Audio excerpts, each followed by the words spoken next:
Prodi Pendidikan Bahasa dan Sastra Indonesia angkatan 2018A. Di sini saya akan membahas tentang teori formalisme Rusia. Antara tahun 1910 sampai 1915 di Italia dan di Rusia muncul gerakan avant-garde yang dikenal dengan sebutan futurisme. Nah, dari sinilah formalisme Rusia itu dilahirkan. Secara etimologis, formalisme berasal dari bahasa Latin, forma, yang artinya bentuk atau wujud. Dalam ilmu sastra, formalisme merupakan teori yang digunakan untuk menganalisis karya sastra dengan mengutamakan bentuk dari karya sastra, yang meliputi teknik pengucapan seperti ritma, rima, akuistik atau bunyi, aliterasi, asonansi, dan sebagainya. Kata-kata formal dan bukan isi, serta terbebas dari unsur luar seperti sejarah, biografi, konteks budaya, dan sebagainya. Sehingga sastra dapat berdiri sendiri sebagai ilmu dan terbebas dari ilmu lainnya.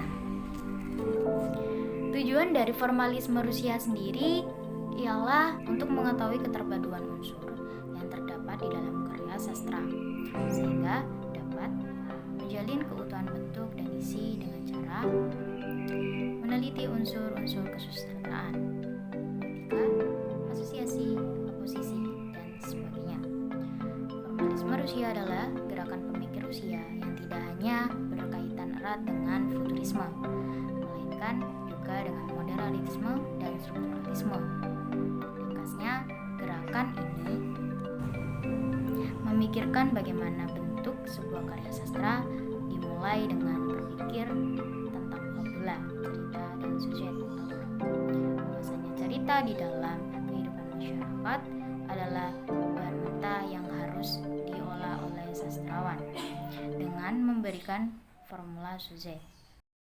Aliran formalisme Rusia hidup di antara tahun 1915 sampai 1930 dengan tokoh-tokohnya seperti Roman Jakobson, Shklovsky, Eisenberg, dan Tijanov.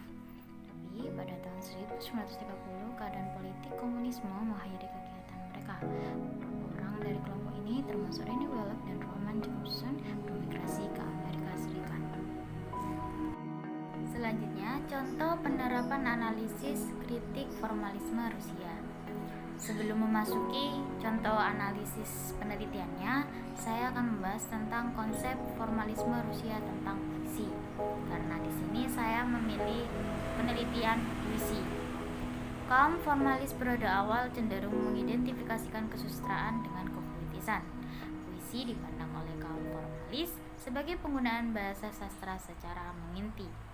Definisi mereka tentang puisi adalah susunan tuturan yang kedalamnya terjaring keseluruhan tekstur bunyi. Faktor pembangun puisi yang paling penting adalah ritme. Memasuki contoh penerapan analisis, saya di sini mengambil contoh penerapan analisis dengan kajian formalisme Rusia dari penelitian yang berjudul Analisis Kritik Sastra Puisi Surat kepada Bunda tentang Calon Menantunya, karya W.S. Rendra oleh R. Panji Harmoyo. Sebelum itu, saya akan membacakan isi puisinya. Surat kepada Bunda tentang Calon Menantunya, karya W.S. Rendra. Surat kepada Bunda tentang calon menantunya. Mamah yang tersayang, akhirnya kutemukan juga jodohku. Seseorang yang bagai kau, sederhana dalam tingkah laku dan bicara, serta sangat menyayangiku. Terpupuslah sudah masa-masa sepiku, hendaknya berhenti gemetar rusuh. Hatimu yang baik itu yang selalu mencintaiku, karena kapal yang berlayar telah berlabuh dan ditambatkan, dan sepatu yang berat serta nakal yang dulu biasa menempuh jalan-jalan yang mengkhawatirkan.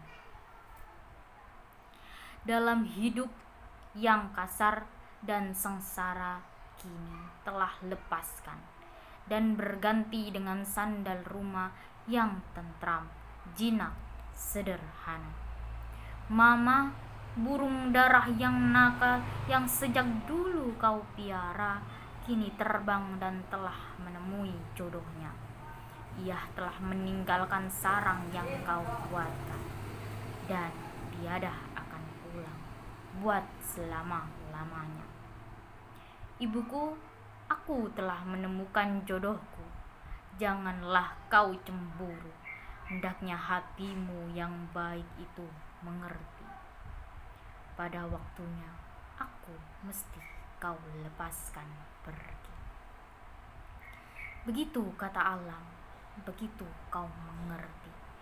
Bagai dulu bundamu melepas kau, kawin dengan ayahku, dan bagai bunda ayahku melepaskannya untuk mengawinimu.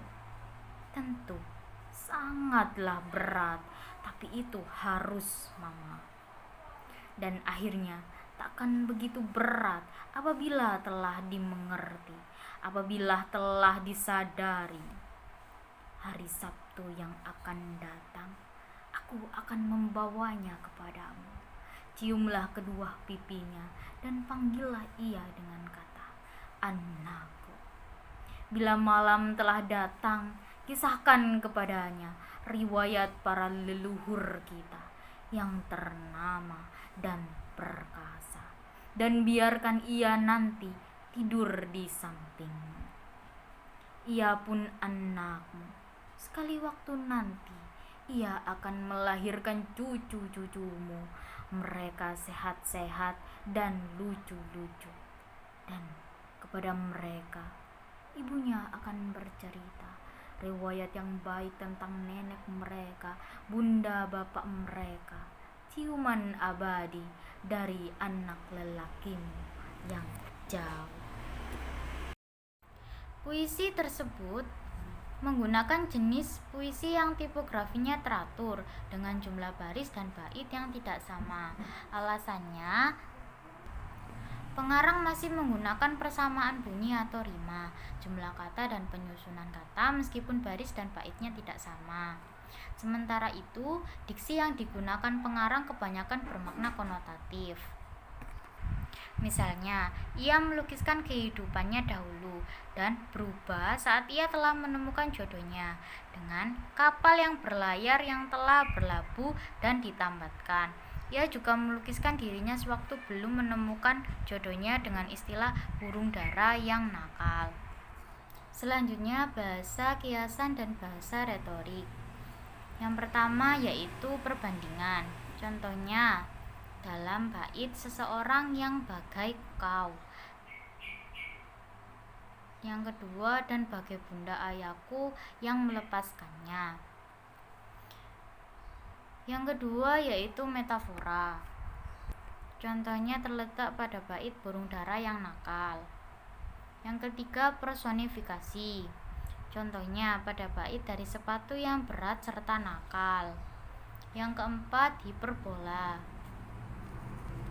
Contohnya pada bait kini terbang dan telah menemui jodohnya. Yang kelima, repetisi. Contohnya, begitu kata alam, begitu kau mengerti. Selanjutnya, rima, aliterasi, asonansi. Di dalam puisi tersebut terdiri dari rima awal, tengah, dan akhir. Rima dalam puisi tersebut kebanyakan berupa rima akhir. Contohnya pada bait pertama, Mama yang tersayang, akhirnya kutemukan juga jodohku, seseorang bagai kau. Sederhana dalam tingkah laku dan bicara, serta sangat menyayangiku. Puisi tersebut juga menggunakan imaji penglihatan. Contohnya, pada bait karena kapal yang berlayar telah berlabuh dan ditambatkan, jalan-jalan yang mengkhawatirkan kini terbang menemui jodohnya. Selanjutnya, imaji pendengaran. Dalam bait, dan panggillah ia dengan kata anakku, kisahku padanya. riwayat para leluhur kita. Puisi di atas juga dapat dianalisis melalui kritik mimetik. Kritik mimetik adalah kritik yang memandang karya sastra sebagai pencerminan kenyataan kehidupan manusia.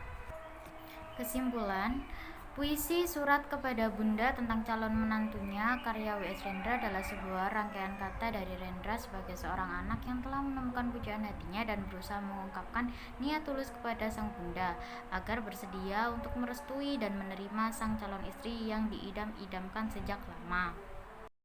Kritik sastra sangat diperlukan oleh sebagian orang. Dengan adanya kritik sastra, maka karya sastra para pengarang akan diketahui baik buruknya kualitasnya. Terlebih masyarakat yang mencintai karya sastra. Karya sastra tersebut merupakan ungkapan pengarang terhadap keadaan di sekitarnya yang selalu berhubungan dengan anak, ibu, dan calon menantu yang sangat berperan penting dalam kehidupan masyarakat. Diharapkan muncullah kritikus sastra yang handal dan selalu mengawal karya sastra di bumi Nusantara. Terima kasih. Jika ada kesalahan kata, saya mohon maaf yang sebesar-besarnya. Wabillahi taufiq wal hidayah. Wassalamualaikum warahmatullahi wabarakatuh.